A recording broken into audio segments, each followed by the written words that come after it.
엄마의 자장가. 끝나지 않은 도전. 편의점 알바생에서 글로벌 CEO가 되기까지. 일막 바닥에서 시작된 인생.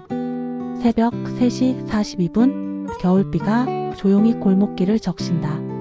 작은 편의점 안 젊은 남자가 계산대에 앉아있다. 박진우 23살. 편의점 야간 아르바이트생. 하루 7만원 남짓한 일당과 낡은 노트와 펜 그리고 커피잔 하나가 그의 전부다. 노트에는 하루 판매 기록과 짧은 메모가 빽빽하게 적혀있다. 새벽 24시 컵라면 37개. 출근 시간대 커피 판매량 급증. 비 오는 날 삼각김밥과 우산 세트 구매율 82%. 이 숫자는 단순한 기록이 아니었다. 세상을 배우고 이해하려는 작은 실험, 인생의 교과서였다. 진우는 손님 한 명 한 명을 관찰하며 그들의 행동과 표정을 기억했다. 오늘 하루도 힘내세요. 짧은 인사에도 손님은 웃음을 보였고 그 웃음은 진우의 마음을 따뜻하게 채웠다. 퇴근 후 좁은 고시원 방. 엑셀에 데이터를 입력하며 하루를 분석하고 미래 계획을 노트에 적었다. 사람을 이해하면 세상을 조금 바꿀 수 있을지도 몰라. 그 다짐이 그의 작은 불씨가 된다.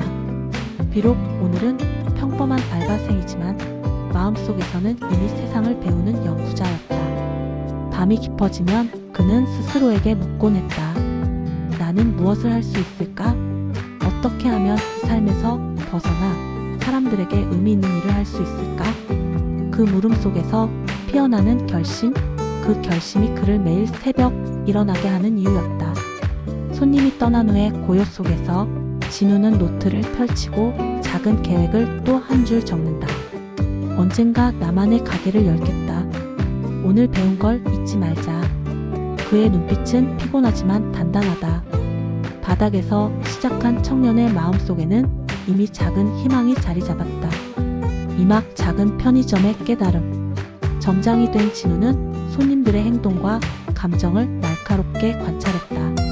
출근 직장인들의 급한 발걸음, 야근을 마친 엔지니어의 지친 표정, 새벽 공부하는 학생들의 졸린 눈. 모든 것이 데이터가 되었고 그는 그것을 분석하며 패턴을 읽었다. 퇴근 후 그는 고시원에서 하루 기록을 정리했다. 엑셀 시트, 그래프, 색깔로 표시한 피크타임. 사람을 이해하면 그들이 원하는 것을 제공할 수 있다. 처음엔 단순한 호기심이었다. 하지만 점점 이 데이터는 그의 힘이 되었다. 어느 날 본사 직원이 그의 노트를 보고 놀랐다. 이 정도면 본사 데이터팀 자료 수준이네요. 진우는 겸손하게 말했다. 그냥 손님들이 알려주니까 정리한 것뿐이에요. 이 한마디가 그의 인생을 바꿨다. 본사에서는 진우를 실험 매장 점장으로 추천했고 그는 최연소 점장이 되었다.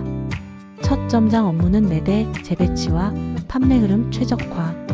커피와 샌드위치, 간식의 위치를 바꾸고 판매 흐름을 관찰했다. 결과는 한 달 만에 매출 28% 상승. 진우는 깨달았다. 사람을 이해하는 자가 결국 세상을 움직인다.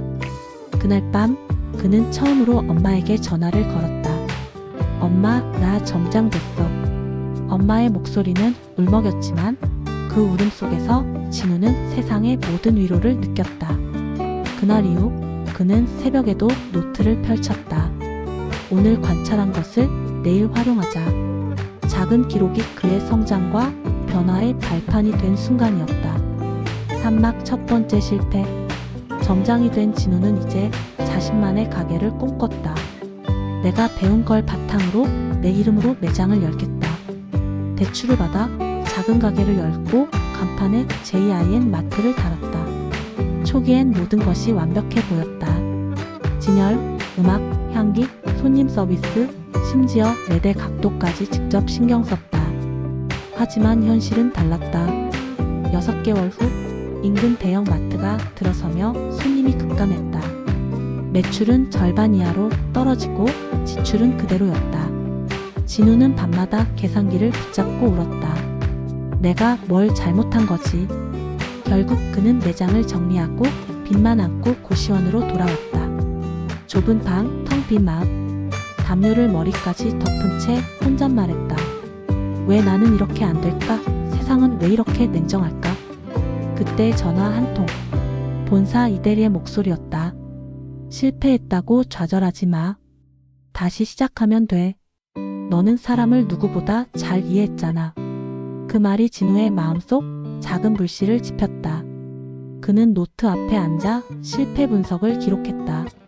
사람들은 진짜 필요한 것이 편리함이 아니라 위로일지도 모른다. 진우는 속삭였다. 그래, 다시 시작하자. 사막 두 번째 도전. 진우는 깨달았다. 사람들은 단순히 음식을 사는 것이 아니라 위로를 사는 거구나. 작은 부엌에서 도시락을 만들기 시작했다. 전기밥솥 하나, 낡은 프라이팬, 정성스러운 손길.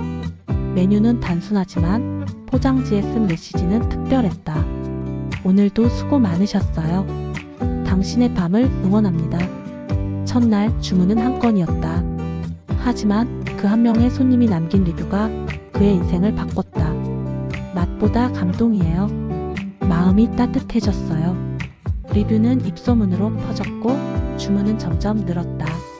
진우는 비 오는 새벽에도 자전거를 타고 골목을 누볐다. 리뷰와 피드백은 새로운 데이터가 되었고 그는 사업 모델로 발전시켰다. 브랜드 이름은 미드나잇밀. 밤의 배고픔을 채우는 밥상, 마음의 허기를 채우는 도시락. 첫 투자 제안이 들어왔을 때 그는 눈물을 흘렸다. 이 도시락은 그냥 제 이야기예요. 제 실패, 제 새벽, 제 다시 일어서. 오막 성공 그리고 새로운 시작. 3년 후 미드나잇밀은 전국 50개 도시로 확장되었다. 연 매출 100억 원, 직원 70명. 하지만 진우는 여전히 새벽 4시에 눈을 떴다. 사무실 책상 한켠에는 첫 도시락 사진이 액자에 놓여 있다. 회의실에서 그는 직원들에게 말했다. 우리는 도시락을 파는 게 아닙니다. 사람의 하루를 응원하는 겁니다. 한 신입 직원이 물었다. 대표님, 성공 비결이 뭐예요? 진우는 미소 지으며 말했다. 비결이요? 포기했을 때 다시 일어난 겁니다. 그는 고객 리뷰를 직접 읽고 불만 리뷰에는 답글을 남겼다. 죄송합니다. 다음엔 더 따뜻하게 배달하겠습니다. 그의 하루는 여전히 새벽에 시작된다. 커피 한 잔을 들고 창밖을 바라보며 속삭인다. 그때의 나, 포기하지 않아서 고맙다. 화면이 천천히 멀어지고 진우의 목소리가 이어진다. 성공은 포기하지 않는 사람의 것이 아니라 포기해도 다시 일어나는 사람의 것입니다. 당신의 새벽은 아직 시작입니다.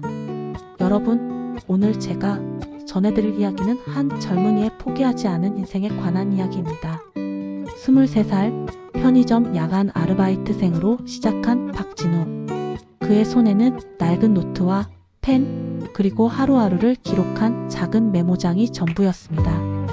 하지만 그 노트 속에는 단순한 숫자가 아닌 그가 세상을 이해하고 사람을 관찰한 기록이 담겨 있었습니다. 새벽 골목 손님들의 표정과 행동을 관찰하며 그 작은 기록을 분석하고 그는 깨달았습니다. 사람들은 단순히 물건을 사는 것이 아니라 위로를 사고 있다는 사실을요. 그 작은 깨달음이 그의 인생을 조금씩 그러나 확실하게 바꿔갔습니다. 점장이 된 진우는 매장 매대를 바꾸고 판매 흐름을 최적화하며 매출을 올렸습니다. 하지만 그는 여기서 멈추지 않았습니다. 자신만의 가게를 열었지만 현실은 냉혹했습니다. 대형 마트의 등장으로 손님은 줄고 매출은 반토막. 그는 울면서 계산기를 붙잡았고 결국 빚을 안고 고시원으로 돌아가야 했습니다. 그때 전화 한 통. 본사 이대리의 따뜻한 한마디가 그의 마음속 작은 불씨를 살렸습니다. 실패했다고 좌절하지 마. 다시 시작하면 돼. 넌 사람을 누구보다 잘 이해했잖아. 진우는 다시 노트 앞에 앉아 사람들에게 진정 필요한 것이 무엇인지 고민했습니다. 그 결과 탄생한 것이 바로 미드나잇밀 새벽 배달 도시락 사업이었습니다. 처음엔 단 한 건의 주문이었지만 리뷰 하나가 그의 인생을 바꿨습니다. 맛보다 감동이에요. 마음이 따뜻해졌어요. 그 한 줄의 감동이 입소문을 타고 퍼졌고 진우는 전국으로 사업을 확장할 수 있었습니다. 하지만 그는 결코 성공에 취하지 않았습니다. 새벽 4시 여전히 커피 한 잔과 함께 하루를 시작하며 직원들에게 말합니다. 우리는 도시락을 파는 것이 아닙니다. 사람의 하루를 응원하는 겁니다. 여러분, 이 이야기가 주는 메시지는 명확합니다. 성공은 단순히 돈이나 지위에서 오는 것이 아닙니다. 포기했을 때 다시 일어났고 사람을 이해하며 작은 관찰과 배려를 계속할 수 있는 사람에게 옵니다. 진우의 도시락 위에 적힌 문장처럼 당신의 새벽은 아직 시작입니다. 오늘 이야기를 들으며 여러분도 자신만의 작은 불씨를 떠올려 보세요. 좌절해도 다시 일어났고 작은 배려와 관찰로 세상을 조금씩 바꾸는 삶을 살아갈 수 있다는 믿음. 그것이 바로 이야기가 우리에게 남기는 가장 큰 선물입니다.